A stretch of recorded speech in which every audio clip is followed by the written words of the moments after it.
Paul McGuire Grimes, ABC, Minneapolis. Lucy Harriet, is really great talking to you. I had a really good time with The Pale Blue Eye. It's really well done, so thank you for the time. Thank Pleasure. you.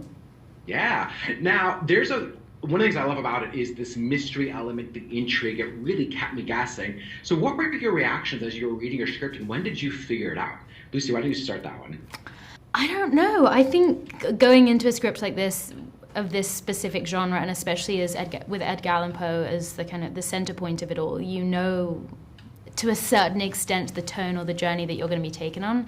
I don't think I expected it to unravel in the way that it did, but I'm always kind of thrilled to just be on the ride with these things and at the mercy of the twists and turns. So I just really enjoyed the read, and then the same with going to the source material, going to the book.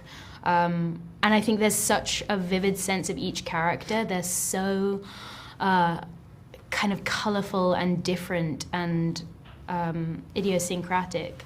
So I think you get such a kind of an interesting tapestry around this very wild and dark story. So it's kind of, it's such a pleasure to both read and then bring to life.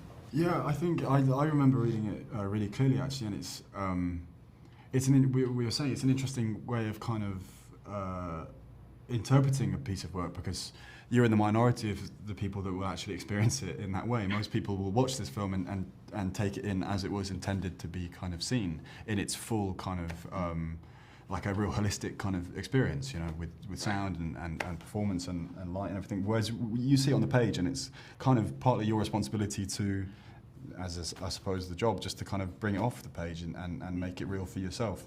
It was very easy to do with this one, because I think the source material which it's based on is kind of very detailed and kind of has a real kind of flourish and extravagance to it. And Scott did an amazing job of like recreating that for the screen. And yeah, it's a classic murder mystery in some senses, and it's got all the kind of the twists and turns that we love. And what's funny about that is that you read it and obviously you know the plot, and then sometimes I found that when you come to actually filming it, you've almost like forgotten, and you place yourself in the scenario, and you think, you know, it could be any of us, and you kind of lose yourself in the thrill of that kind of genre, right? Which is it's good fun.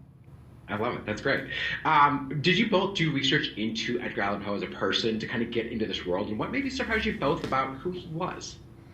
Yeah, I think we were just saying that we got both from England, and like Edgar Allan Poe is a name that you kind of know, but it's not necessarily kind of taught in schools or anything like that. And so I was aware of him as a presence and as his kind of legacy within literature, and specifically for kind of the macabre and things like that. But I didn't know his work in detail, and I didn't know him as a character, and so it was great to have an introduction to him through Harry, really, because he's just the most fantastic performer and a brilliant person as well. And yeah, he kind of played this role with such sort of commitment, and even down to like he shaved like half his hairline off so that he could get this iconic kind of Poe forehead that you see in all the kind of old portraits of him.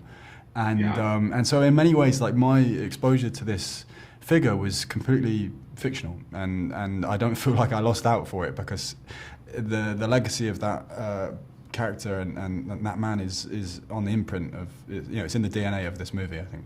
Oh, for sure, absolutely. Lucy, I'm curious, would there be an author that you would like to explore their backstory? Like, what inspired you to write that, or even a filmmaker?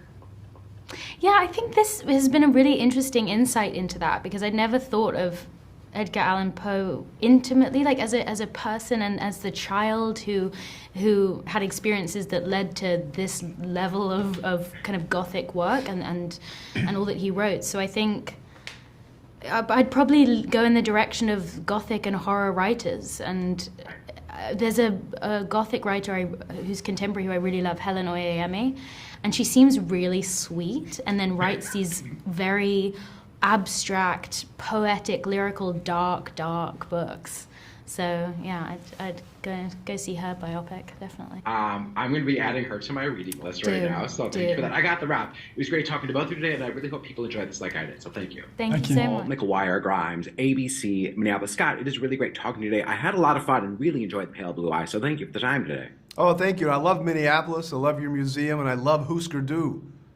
Oh, thanks. Yeah, from Minneapolis. Right, yeah. Now, I'm curious, I read that you read the book of Pale Blue Eye years ago and really started your adaptation a while back when you made Crazy Heart, which I loved, by the way. Oh, thank you. Yeah. Now, was there a challenge there, and when did it kind of finally click in place? Because you made a few movies in between both of these. Yeah, well, every film poses its own challenge, and as a filmmaker, I never want to make the same film twice. I'm always trying to find myself on uncomfortable ground because that's what really inspires me. So Crazy Heart, which as we know is a dramatic musical, I then wanted to tell a very different story, but my father introduced the novel to me, only for me just to read for pleasure. And upon reading it, I thought, wow, how clever to place a young Edgar Allan Poe at the center of a detective story, a genre that he bequeathed to us. Right. So that's what really inspired me. And then, of course, it took some time to write it, took some time to find the right cast.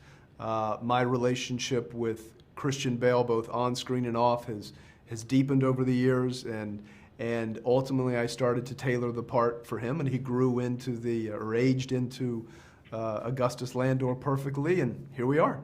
I love hearing that. I was going to ask about your collaboration with Christian, but you just talked about it. I'm curious, what surprised you most about Edgar Allan Poe as you were kind of doing that research that maybe people don't know or maybe you saw a different side of him? Well, as a Virginian, someone who spent his formative years in the state of Virginia, much like Edgar Allan Poe himself, I was quite familiar at a young age with his work. But what I didn't realize was how personal his work was as a writer. All of the things that terrified him, anxiety, paranoia, the thought of dying, the thought of a premature burial, death, all these sort of things that kind of course through his work on a thematic level really kind of spoke to me as a filmmaker. And I thought, wow, if I can personalize this as a Virginian, but make a film about young Edgar Allan Poe and the events that take place in this particular film that inspire him to become the writer he became, then this might be an interesting film. Right. No, totally. I'm curious, though you tapped into Poe, are there other authors or books that you'd be like, I want to know the inspiration behind that? What were you thinking when you wrote that book, or like that led into an author's psyche, or even filmmaker? Yeah, I would say Cormac McCarthy's Blood Meridian. That's one. Maybe Faulkner's As I Lay Dying. That's another novel that I would love to understand why they wrote what they wrote. Right. Because those are two masterful looks at deep-rooted American life. So I would say those two. And then, of course, in terms of the great filmmakers, I'm a really ardent fan of international cinema. I love the work of Kurosawa. I love the work of the great Indian director Satyajit Ray. A lot of great French filmmakers, Jean-Pierre Melville. I would love to know what inspired them to make the films they made, which then ultimately inspired me to become a filmmaker. Oh, I love hearing that. That's awesome. What's the one thing that you'll take away from working on the Pale Blue Eye? Probably the friendships that I made with actors that I'd long admired. I make very American films, but this is largely an English cast, apart from Robert Duvall and maybe a couple of the younger other actors. And when you're making a film, they're terribly difficult to make. You come together for months on end to try to make something that will move people and that will cut through the clutter of social media and television and sports and news so that people can give over two hours of their life to something.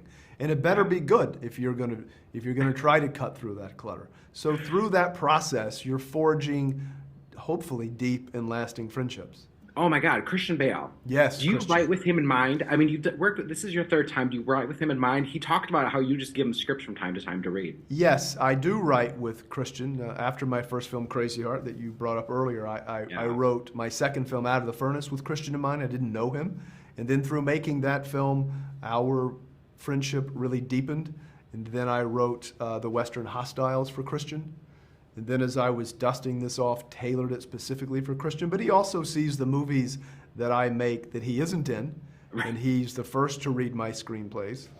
And with luck, this will not be our last collaboration. I love it, and I love this collaboration because, like you were talking about, grabbing your attention for 2 hours. I'm excited to see it again, to see what other things I missed the first time because of this intrigue. Well, I will say that this is a film that requires careful viewing, and is probably best viewed a second time, so that you really get even a deeper and richer understanding of all of the characters, their motivations. And as Edgar Allan Poe knew better than anyone, no one in this film is who they appear to be. Right. On that note, that's great to wrap on. I got the wrap. Thanks for the time today, Scott. I appreciate it. Thank you, man.